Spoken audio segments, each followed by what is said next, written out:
Hola, ¿cómo les va? La verdad que un placer estar en esta charla para toda la gente querida que pueda ver esto.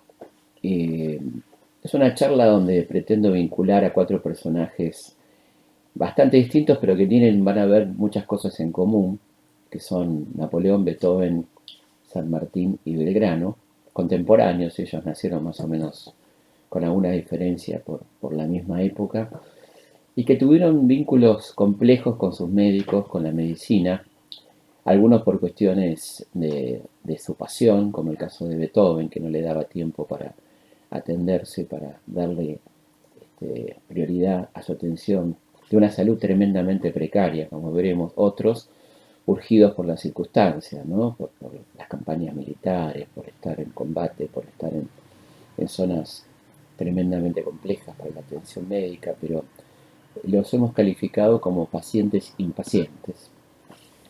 Y por supuesto hay que tener en cuenta los contextos, ¿no? Estamos hablando de fines del siglo XVIII, comienzos del siglo XIX, con una tremenda precariedad en la medicina también, ¿no? Bueno, las condiciones de atención, cuánto se podía hacer por un paciente en aquel contexto, ¿no? Cuánto podían hacer los médicos por ellos.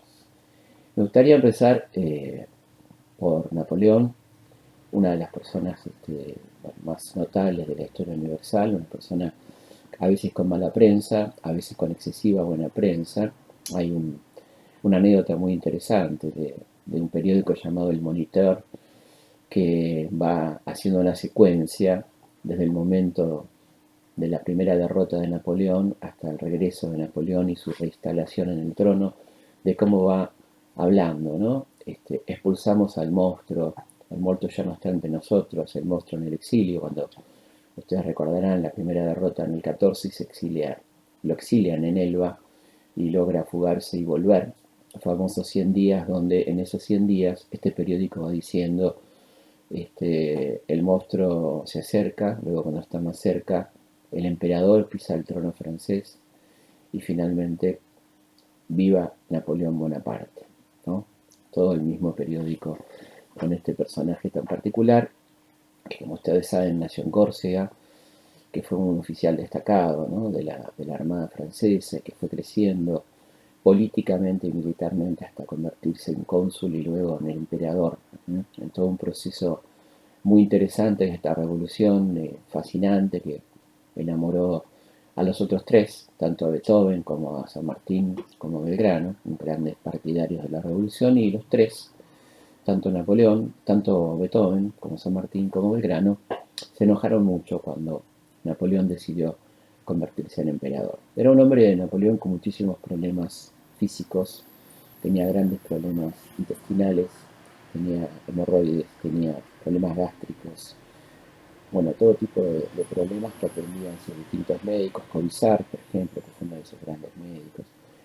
Eh, y bueno, dándole consejos, se le daba muy poca importancia a su alimentación. Uno podría pensar que era un hombre de corte, con esos grandes banquetes. Eso fue durante los tiempos de paz, breves realmente, porque como ustedes saben, la coalición europea no le dejó mucho tiempo de tranquilidad, ni para disfrutar de los palacios, ni para disfrutar de Josefina, ¿no? Así que era un hombre que se dice que comía rápido, que le daba poca importancia a la alimentación, comía mal, incluso contra lo que se puede pensar, rebajaba el buen vino en agua, no sé si tan bueno, depende de los casos donde estuviese. Y en estas campañas, ¿no? Impresionantes que podemos recordar, la campaña de España y la campaña de Rusia, ¿no? Esta campaña tremenda, esta tremenda derrota en 1812, una persona con un temple muy particular, una tendencia a la depresión, ¿no? que se va a ver muy fuertemente manifestada luego de la derrota final, luego de Waterloo, y su finalmente confinamiento en Ascensión, donde va a pasar ahí los últimos 6 años de su vida, en compañía de alguna pequeña comitiva de servidumbre, pero bajo la mirada atenta del gobernador británico, ¿no? Y de algunos conspiradores cercanos al gobernador británico, lo que llevó a pensar durante mucho tiempo que su muerte, ocurrida en mayo de 1821, pudo deberse a una conspiración, a un asesinato. Esto se incrementó esta hipótesis fuertemente cuando apareció arsénico, ¿no? En una de las autopsias y sobre el pelo había una cantidad importante de arsénico. Luego se pensó que podía tener que ver con la medicación, ¿no? Que podía tener que ver con las tinturas y más que nada con unas especies de lociones que usaba para el pelo Napoleón. Nunca terminó de quedar claro, no era imposible el intento de asesinato, ¿no? En este tiempo se pudo haber tratado de un envenenamiento lento, decían algunos, en estos largos años de permanencia en la isla de Ascensión. Este dominio británico que fue tan importante para los ingleses, es una isla que está en el medio del Atlántico que fue muy importante para los ingleses, ustedes recordarán, cuando fue la guerra de Malvinas, ¿cierto?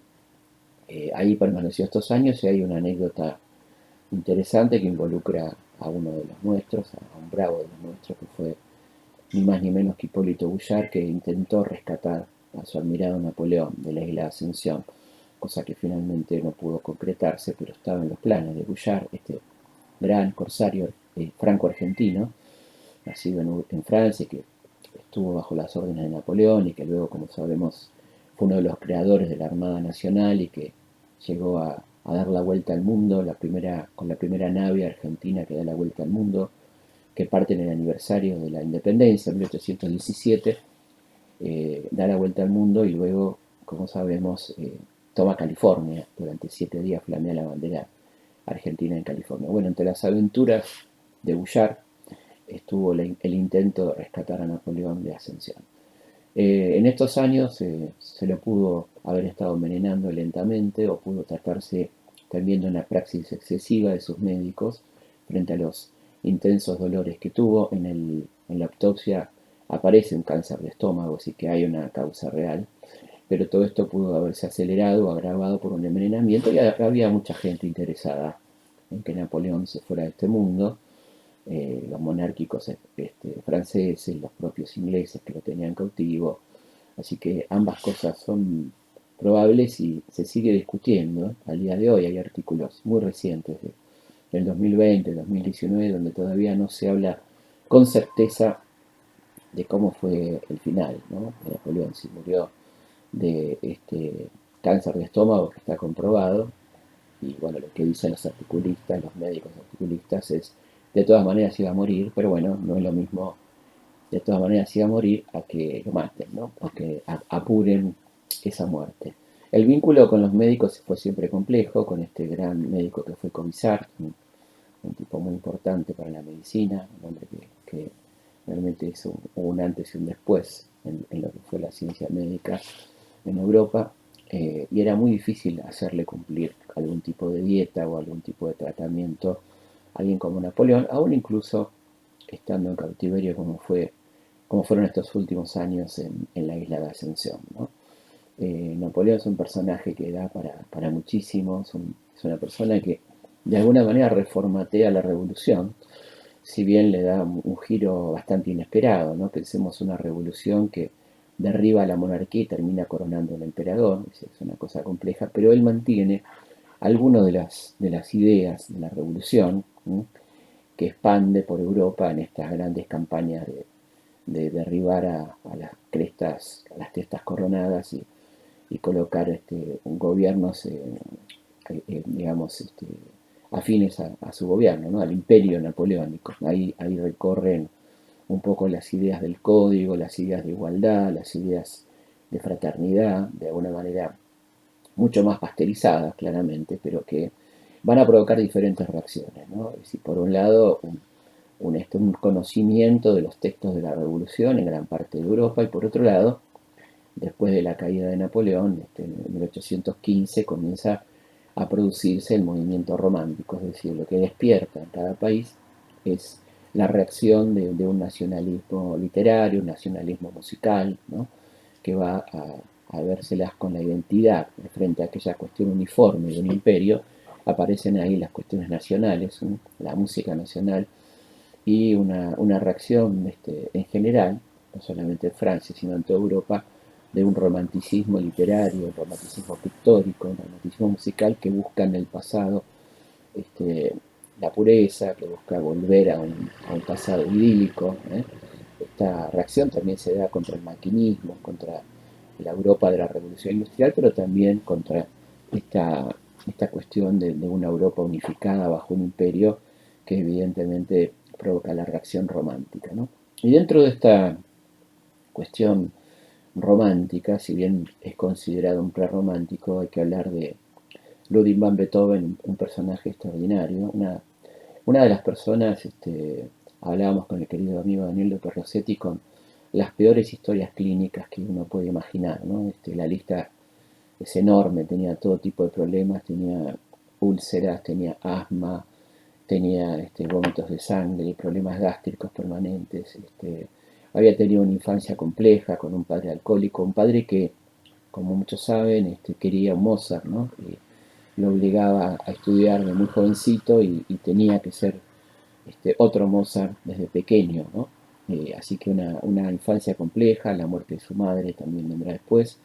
En el medio, estudios fuertes, estudios intensos de música, teniendo como modelo a Haydn, teniendo como modelo a Mozart, tratando a la vez de hacer algo distinto, disruptivo.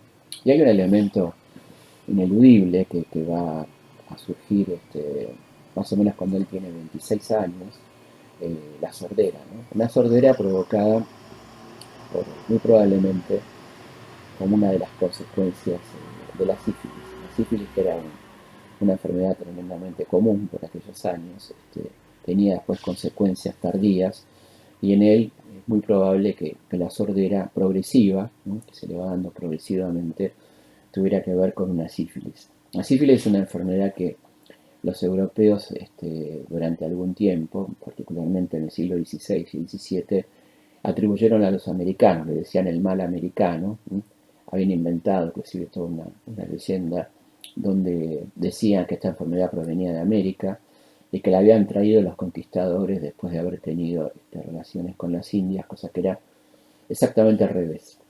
La sífilis la llevan los europeos a América y se convierte en una pandemia. Es una enfermedad muy, muy fuertemente extendida durante el siglo XVIII, el siglo XIX. Beethoven, que tenía una vida muy promiscua, esto lo señalan todos, una persona que tenía relaciones con prostitutas, bueno, con toda mujer que así, si bien tuvo sus amores, ¿no? Como puede verse en esa hermosa película Alma Inmortal, pero era un tipo muy promiscuo y un tipo con una idea de que la vida no le iba a durar mucho y que tenía que, de alguna manera, tomársela toda rápida, ¿no? Y a la vez, lo que va pasando con Beethoven es que es una persona que tiene profundos ideales revolucionarios, ¿no?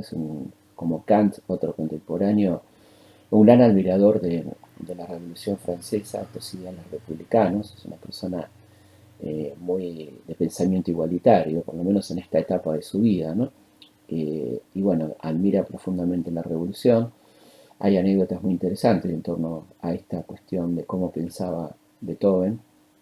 Se cuenta que un señor muy rico va, a verlo para encargarle una música para la boda de su hija, no lo encuentra, deja una tarjeta de visita donde dice: soy el conde de tal y Fontanto, bueno, todos sus títulos nobiliarios. Vine a verlo, no lo encontré y termina firmando conde tal terrateniente, ¿no? Cuando Beethoven llega y encuentra la tarjeta de visita, se la devuelve diciendo: soy Ludwig van Beethoven, no estoy cuando no quiero.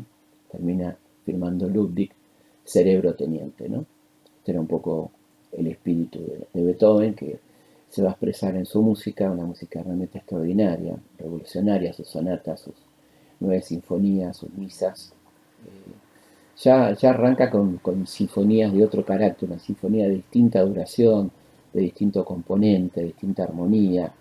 Y una de ellas es justamente, ¿no? Hablando de los vínculos, la sinfonía número 3, que él escribe aproximadamente entre 1802 y 1803, dedicada al emperador, dedicada a Napoleón. La sinfonía se llama Bonaparte. Y cuando en 1804 Napoleón comete, para muchos de sus admiradores revolucionarios, este error, ¿no? esta cuestión tan particular de la coronación, esa coronación magistralmente retratada por David, que se puede ver en el Museo del Louvre. Digo se puede porque hay ahora visitas virtuales al Louvre, así que es una gran oportunidad para ver todas estas obras. Ustedes ven en ese cuadro extraordinario, gigantesco, es uno de los cuadros más grandes que tiene el Museo del Louvre en tamaño. Ahí se produce la coronación de Napoleón, que como ustedes saben invita al Papa y él se autocorona, desconociendo siglos de una tradición que era la investidura, ¿no? La investidura por parte del Papa, por aquella cuestión histórica, bíblica del Nuevo Testamento, de que cuando Jesús asciende a los cielos le deja a Pedro la posibilidad, las llaves del reino, ¿no? Digámoslo, todo lo que ates en la tierra será atado en el cielo y viceversa, y por lo tanto queda el Papa de alguna manera con la atribución de dar el imperium, de darle el poder a los diferentes monarcas a lo largo de la historia, ¿no? Esto fue muy potente, una querella por este tema muy fuerte durante la Edad Media, y bueno, no había emperador del Imperio Germánico de Occidente o rey católico que no necesitara la investidura papal. Por lo tanto, en ese contexto, con estas ideas revolucionarias, Napoleón entiende que no necesita el Papa, lo invita y él se autocorona, ¿no? Lo que se ve claramente en esa escena de David que está en el Louvre.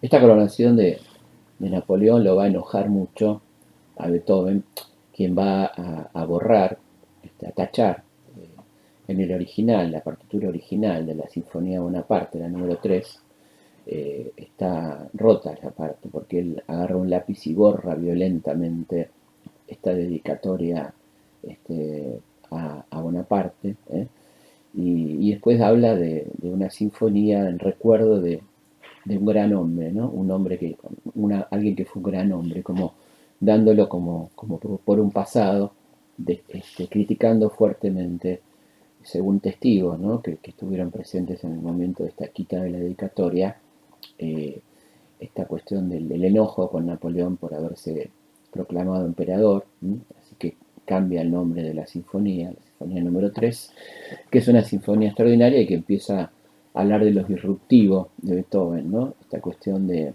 hacer algo distinto en los tiempos, en la duración, en qué significaba una sinfonía, bueno, todo esto que va a ir progresivamente, bueno, son sirenas en estas épocas es bastante, lamentablemente bastante habitual, ¿no? Pero bueno, decía que ahí se ve en esta quita de la dedicatoria, en la sinfonía número 3, este enojo potente que va a tener Beethoven con su admirado emperador hasta ese momento.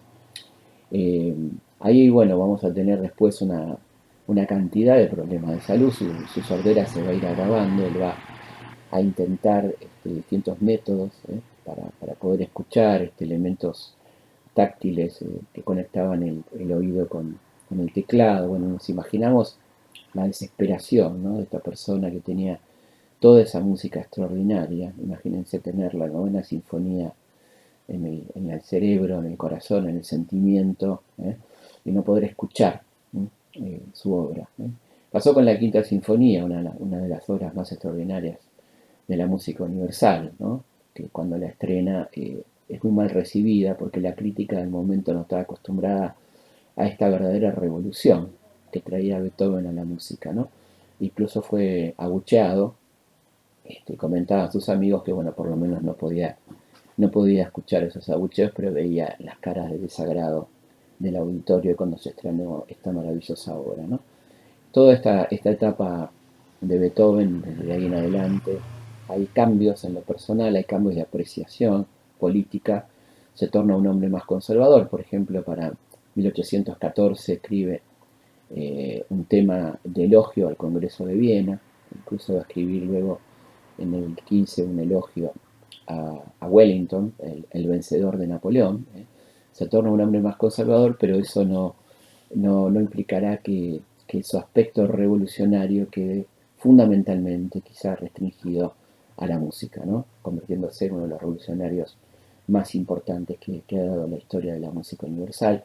En medio de todo esto, bueno, por supuesto, desoyendo los consejos médicos, no cuidándose, bueno, terminando con una salud tremendamente deteriorada y con gravísimos problemas de todo tipo, fundamentalmente hepáticos, fundamentalmente vinculados a su asma, problemas respiratorios, ¿no?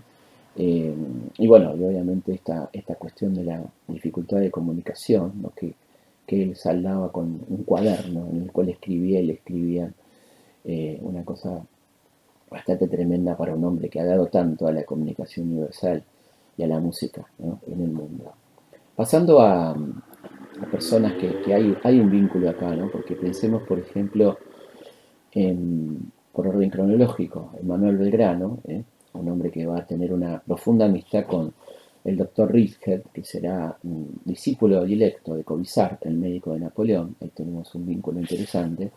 Manuel Belgrano es una de las personalidades más importantes de la historia argentina. Este año estamos cumpliendo, como en el caso de Beethoven, 250 años de su nacimiento, y en el caso de Belgrano, 200 de su muerte, es el año belgraniano. Y es muy interesante recordar a esta persona, ¿no? Tan importante, pionero en tantas cosas en la Argentina, pionero de la educación popular, pionero de la industria nacional, de las cuestiones de género, del cuidado del medio ambiente, todas estas cosas extraordinarias que hizo Manuel Belgrano, algunas de las cuales comienza a adquirir en su estadía en España, cuando le viaja a España para estudiar. Llega a España en 1789, justamente en el momento que comienza la revolución, y él ahí, bueno, toma contacto con los libros de la Ilustración. Es muy interesante porque le comenta a su madre que está leyendo a Voltaire, a Rousseau, Montesquieu, lo cual sorprende, porque pensemos una mujer de esa época, estamos hablando de fin del siglo XVIII, con tantas dificultades para acceder a la educación, a la enseñanza y hasta a la lectura, que él le comente eso, habla de que su madre era una persona muy informada para la época, algo bastante curioso. Y también de España va a traer muchas cosas, va a traer todo este conocimiento y va a traer también la sífilis, va a traer consigo, no es que él traiga la sífilis a nuestro país, sino que él viene con enfermo de sífilis ya en tratamiento, y esto va a ser una cuestión que le va a traer graves consecuencias a lo largo de su vida, ¿no? Vamos a ver, por ejemplo, que en la etapa que está en el consulado, que son los años que van de 1794 a 1810, que son 14 años, hay varios momentos donde él pide licencia por cuestiones de salud, ¿sí? Donde va a ser reemplazado por su querido primo Juan José Castelli.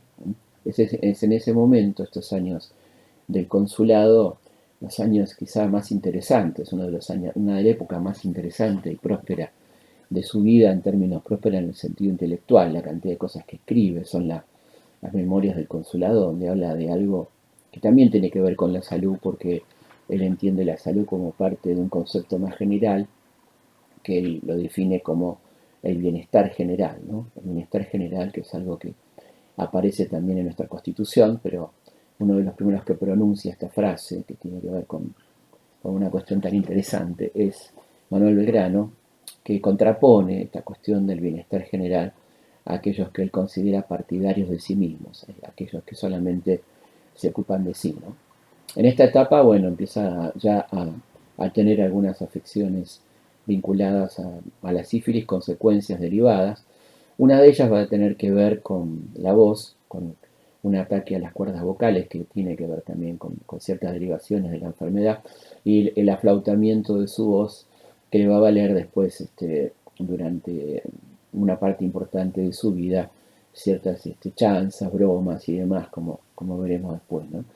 Pero también problemas que tenían que ver con molestias gástricas, problemas renales, etcétera, que lo va a tener durante gran parte de su vida, ¿no? Belgrano es una persona de una salud frágil que sin embargo se sobrepone, ¿no? Y que intenta por todos los medios seguir adelante, lo hará incluso durante las campañas militares, donde va a conocer en Salta a una persona que va a ser uno de sus más grandes amigos de toda la vida, que será el doctor Richter, que es un gran médico, como dijimos, discípulo de Covisar, que va a estar permanentemente intentando convencerlo de que se cuide más, que atienda mejor su salud, pero bueno, le va a tocar a partir de 1810, como sabemos, campañas permanentes en lugares complejos, ¿no? lugares donde había paludismo, donde había cólera, además de sus problemas ya personales, ¿no?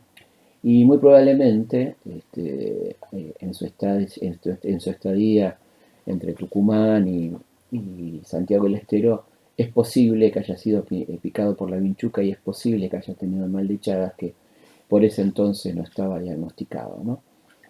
Hay varios momentos donde se expresan estos problemas de salud por parte de Belgrano. Un momento clave es la batalla de Salta.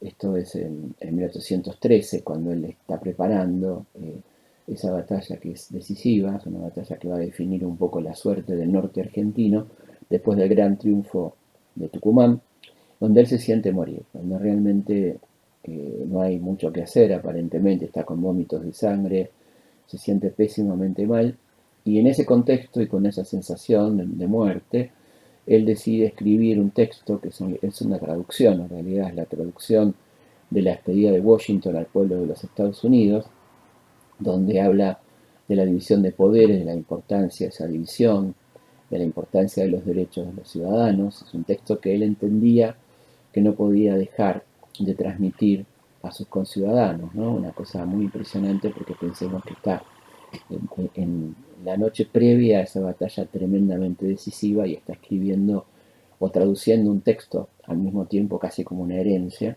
Bueno, él la pasa muy mal durante esa batalla, tiene que ser conducido en carro porque no puede montar, sigue con los vómitos de sangre, le va a costar un tiempo recuperarse y vamos a ver de ahí en adelante muchos episodios que tienen que ver con la salud, largas fiebres, el paludismo, momentos de absoluto reposo donde ya sí debe hacerle caso a su médico y parar, ¿no?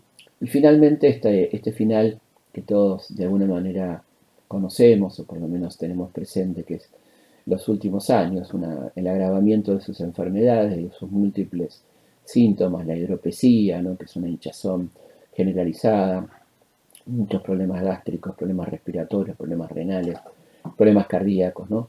Que lo van a llevar finalmente a pedir su retiro y el viajar a Buenos Aires para pasar esos últimos meses de agonía, una agonía muy triste porque además él está muy preocupado, entre otras cosas, en pagar su atención médica, no tiene un centavo, una persona que había ingresado rica a la gestión pública, que había recibido una fortuna en 1813 como premio por los triunfos de Salta y Tucumán, que era dinero para él, que podría haber usado para sí mismo, era una especie de retiro, de jubilación. Él, sin embargo, lo destina íntegramente a la construcción de 4 escuelas, que como sabemos no se harán durante su vida, ¿no?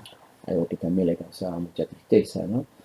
Y bueno, queda en la miseria absoluta y comienza a reclamar, apenas llega a Buenos Aires, por los 16.000 pesos que le debían, que era muchísimo dinero, estamos hablando de mucho tiempo sin cobrar su sueldo, primeramente para la atención médica, ¿no? Para comprar sus medicamentos, para poder pagarle a su médico, bueno, todas estas preocupaciones y estos momentos de pasarla muy mal, se va agravando su salud, quiere ver a sus amigos, a sus conocidos, pide que algunos lo vayan a visitar, algunos lo hacen, como La Madrid, por ejemplo, que va a visitarlo y hace una crónica muy linda, muy triste, pero muy linda de ese encuentro con su querido general Belgrano y su charla y sus diálogos sobre las batallas, los distintos momentos que han pasado juntos. Bueno, y esta muerte en soledad, bueno, no en soledad en cuanto a la familia, pero sí en soledad en cuanto al reconocimiento, en cuanto a esa situación de pobreza extrema, ¿no? Que lleva a que muera en ese contexto de no tener un centavo para pagarle a su médico y pagarle con un reloj, ¿no? Que era todo lo que tenía para pagarle a su amigo el doctor Ritger, que lo acepta porque sabe que él necesita hacer ese pago simbólico de alguna manera, ¿no? Como sabemos, su muerte no fue noticia. Buenos Aires estaba sumida en ese momento en plena guerra civil, la llamada anarquía del año 20, que en este caso curiosa, ¿no? Porque hubo 3 gobernadores en el mismo día, justamente el 20 de junio de 1820, el día que muere Manuel Belgrano. Buenos Aires tiene 3 gobernadores y ninguno. Buenos Aires, recordemos que era toda una, capital y provincia, y bueno, en ese contexto muere Belgrano, como sabemos, no hubo homenajes, no hubo dinero para el entierro, se usó la lápida un mármol de una cómoda para hacer su lápida. Van a pasar muchos años. Recién en 1903 se va a hacer el mausoleo con suscripción popular, ni siquiera pagada por el Estado, sino con suscripción popular, y se va a proceder al traslado de los restos al mausoleo, con esa cuestión tan tremenda en ese contexto del robo de los dientes de Belgrano por parte de dos ministros del entonces presidente Roca, Joaquín B. González y Richeri, que bueno, se sabe, se denuncia en la prensa y es un verdadero escándalo. La tapa de Caras y Caretas aparece el fantasma de Belgrano diciendo, hasta los dientes me van a robar, ¿no? Recordando lo que había pasado con la donación de las escuelas. Así que recién ahí, bueno, puede descansar en paz en este mausoleo que está en Defensa y Belgrano a 50 metros de lo que era su casa, en el convento de Santo Domingo. Nos queda por hablar de San Martín, un paciente impaciente, una persona que tuvo muchísimos problemas de salud. Pensemos que es una persona que ingresa al ejército español a los 11 años, que a los 13 ya está combatiendo en el norte de África, que recibe varias heridas en Europa, en circunstancias extrañas, ¿no? Las heridas más importantes no las recibe en combate, sino trasladando en 1801 unos caudales del ejército español, donde es atacado por lo que hoy diríamos piratas del asfalto, en aquel momento asaltantes o bandoleros, que lo hieren bastante gravemente en el pecho y en la mano, lo cual le va a provocar serios problemas a lo largo de su vida. No serán muchas, hay otra herida más en otro combate, en una mano, pero sí se empieza a manifestar en él ya a los 30 años algunos síntomas complejos de enfermedad como son el asma, el reuma, algo de artrosis y problemas estomacales. Esto lo va a acompañar durante gran parte de su vida y obviamente cuando él viene acá, y esto es una cosa interesante que habla también de su cierta impaciencia, cuando él viene a Buenos Aires, cuando llega en 1812, previo paso por Londres, en Londres él adquiere un botiquín homeopático, que era una absoluta novedad en aquel contexto. La homeopatía había nacido hacía muy poco, en 1810 aproximadamente, por Hahnemann, y él trae un botiquín homeopático porque entiende que para sus males había muy pocos remedios alopáticos y quiere probar y se convierte en un seguidor de la homeopatía y él hacía sus propios remedios con la intención de calmar algunos dolores, de mejorar alguna situación, teniendo en cuenta el escaso vademecum que había en aquel momento, que eran algunos paliativos bastante menores, ¿no? Así que él viene con estos problemas de salud y cuando ya está en Mendoza va a tener algunos médicos muy interesantes cerca, que son los médicos que van a participar del cruce de los Andes. Uno de ellos es un personaje realmente de novela, que es Diego Parelcien, que era un médico que además era un experto en explosivos en la fábrica de pólvora. Va a tener ahí una doble función de ser el médico, el jefe de médicos del cruce, y también un tipo encargado de todo el dispositivo de explosivos. San Martín va a tener en esos años de preparación del cruce varios problemas de salud serios, y por supuesto los tendrá también durante el cruce, en esos intensos fríos, estos dolores de huesos y todas estas cosas que le complican bastante y de lo que él dará cuenta, ¿no? Como también dará cuenta de sus miedos en esa maravillosa carta, ¿no? Donde él dice: lo que no me dejan dormir sobre esos montes, hablando de evidentemente lo que es un ser humano frente a la segunda cordillera más alta del mundo, ¿no? Evidentemente era reconocer una situación de inferioridad lógica, la responsabilidad de cruzar los Andes con 5.000 personas, bueno, todas esas cosas que él intenta prever y que para lo cual se siente acompañado. Él le da mucha importancia a la salud en sus 3 años de gobierno de Cuyo, crea hospitales, ahí es muy importante la presencia del doctor Zapata, que era también su médico personal, un médico que se cansaba este, de aconsejarle reposo. Y hay una hermosa carta de Zapata, ya cuando está él preparando después del cruce, después de las victorias, ya cuando está preparando la campaña al Perú, que lo está haciendo del lado de Mendoza, él sabe que tiene que volver a cruzar y tiene ya serios inconvenientes de salud.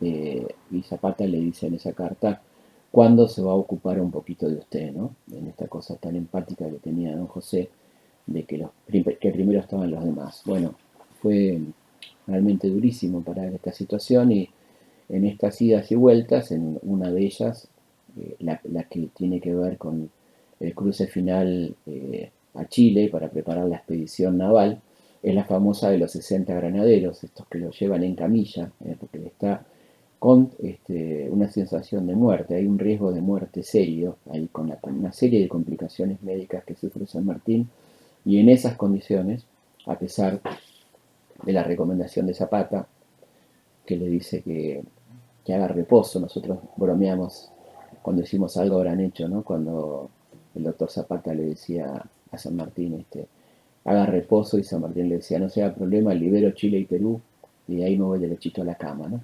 Bueno, un poco eso, este consejo a este impaciente, a este paciente impaciente, de decirle que haga reposo, cosa que resultaba absolutamente imposible, ¿no?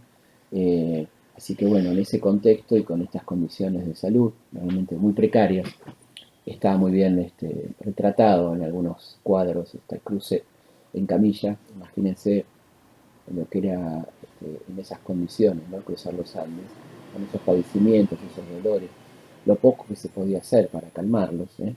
Y llegar del otro lado de la cordillera y tener que planificar entonces eh, la campaña del Perú, ¿sí? Que comenzaba por ese tiempo, los años de planificación, de armado de la escuadra, todo esto con esta cuestión que él nunca ocultó, ¿sí? Pensemos que había una cuestión un poco de pudor machista, de no hablar de sus enfermedades. Él hablaba mucho con sus amigos de sus padecimientos, de qué le dolía, de cómo sentía, de qué le pasaba. Y esto es algo muy interesante que nos permite y que le ha permitido a la gente que ha hecho historia de la medicina con respecto a San Martín hacer una historia clínica bastante completa de lo que le fue pasando a San Martín, ¿no?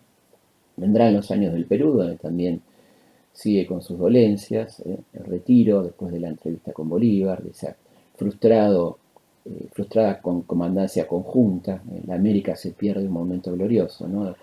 Luego de Guayaquil seguramente. Vendrá su estancia en Mendoza, aquel año 23, esperando por las novedades sobre la salud de su esposa, que estaba con tuberculosis, muriendo en Buenos Aires, y él siendo un perseguido político prácticamente, porque Rivadavia no lo dejaba bajar a Buenos Aires, y finalmente él con mucho padecimiento físico también, y finalmente sí decide ir de todas maneras, y cuando llega ya su esposa muerto, y bueno, y decide entonces buscar a su hija, a Merceditas, y partir al exilio, no sin antes dejar esa placa tan notable, ¿no?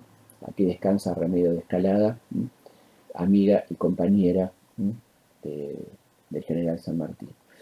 Y bueno, entonces hay parte hacia el exilio y va a tener unos años complejos en esos primeros años del exilio en Bruselas, porque él intenta primero establecerse en Inglaterra, resultaba muy caro, es una persona que no tiene fortuna, no tiene dinero, a pesar de todos los rumores, él se va con muy poco dinero a Europa y decide establecerse en Bruselas, que era un lugar más barato, y ahí está esos primeros 6 años del exilio, con muchos problemas de salud. Ahí conoce varios médicos que lo atienden y que tratan de paliar esas dificultades. Tenía muy poco dinero, incluso iba a comer a lo que hoy llamaríamos comedores populares, algo así, ¿no?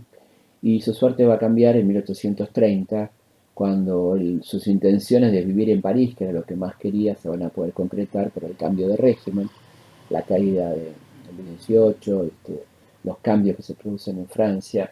La situación económica personal varía, porque el gobierno de Rosas le reconoce los dineros adeudados, se le adeudaba un montón de plata, igual que el gobierno de Perú, así que reúne una pequeña fortuna, con lo cual puede mudarse a Francia, puede comprar un departamento en el centro de París y puede también comprar una pequeña casa de fin de semana en Évry, lo que nosotros conocemos como Granbourg. En realidad es Granbourg y Petitbourg, son zonas de Brie, que es un pueblo muy bonito que está muy cerca de París, donde tuve el gusto de estar, conocer esta casa que tiene su réplica aquí en Palermo Chico, donde funciona el Instituto Sanmartiniano, ¿no? Hoy en día es un convento de las hermanas de Sion, las hermanas que quieren mucho a San Martín y que tienen muchos retratos y que cuidan de su huerta, que recién volvieron los argentinos que van, no es un museo, pero la atienden y tuve el gusto de estar con ellas charlando una tarde ahí, en ese lugar donde pasó mucho tiempo de su exilio, donde tuvo un vínculo tan lindo con sus nietas,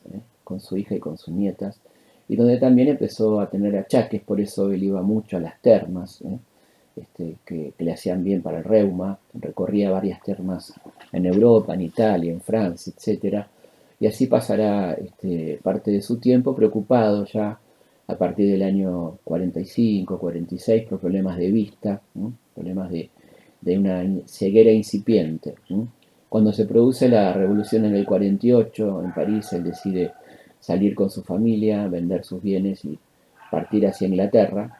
Para esto tenía que ir para el Canal de la Mancha y llega a la ciudad de Boulogne-sur-Mer. Ahí el azar hace que quiere que conozca a un doctor Gallet, que era el presidente de la biblioteca local, que reconociéndolo, sabiendo quién era don José de San Martín, le ofrece su casa, le ofrece un alquiler muy barato y le dice además, mi casa le va a gustar porque ahí está sobre la biblioteca pública, va a tener todos los libros que usted quiera, pero lamentablemente la salud le juega una mala pasada y empieza con una ceguera ya muy fuerte, y hay una operación de cataratas en ese año 48 en Boulogne-sur-Mer, que sale muy mal, las operaciones de cataratas eran muy precarias y queda definitivamente ciego, ¿no? Estos 2 años van a ser años complicados para su salud. Su hija le va a leer, Mercedes le va a leer los periódicos, le va a leer los libros, él era un apasionado lector, ¿no es cierto? Una persona muy melómana, alguien que admiraba mucho a Beethoven también, fíjense ustedes qué interesante, le gustaba mucho la música, interpretar la guitarra, ¿no? Así que fíjense cómo estamos vinculando a todos estos personajes.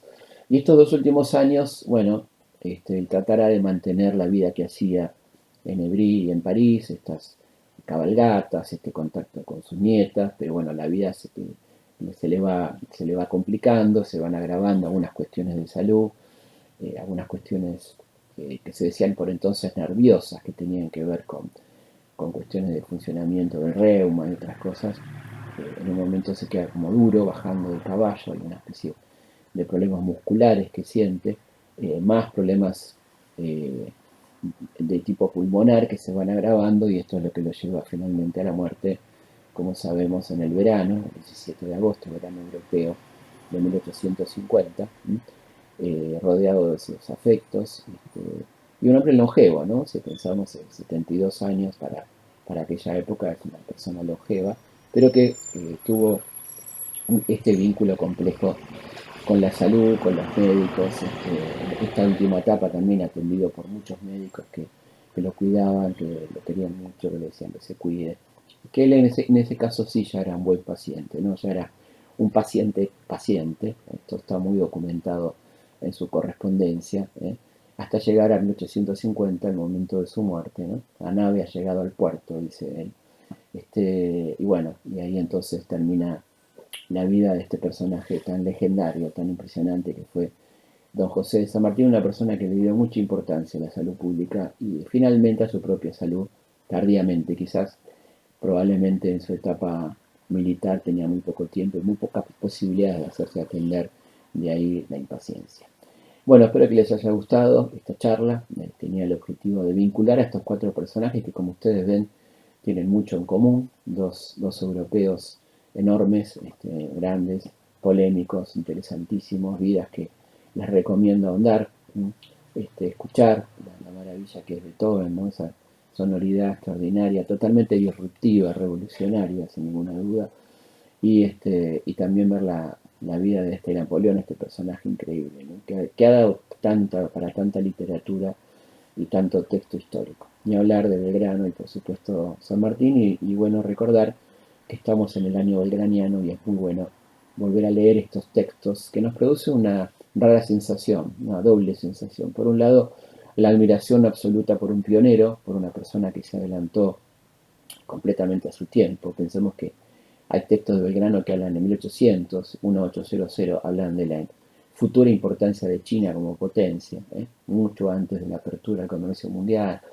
Un visionario, a la vez también esta especie de desazón de tantas cosas que él planteó y que todavía no hemos resuelto a 200 años. Pero bueno, siempre estamos a tiempo, ¿no? De tomar ese pensamiento y llevarlo a la práctica. Bueno, un gran saludo, cuídense mucho y nos estamos viendo seguramente muy pronto. Hasta la próxima.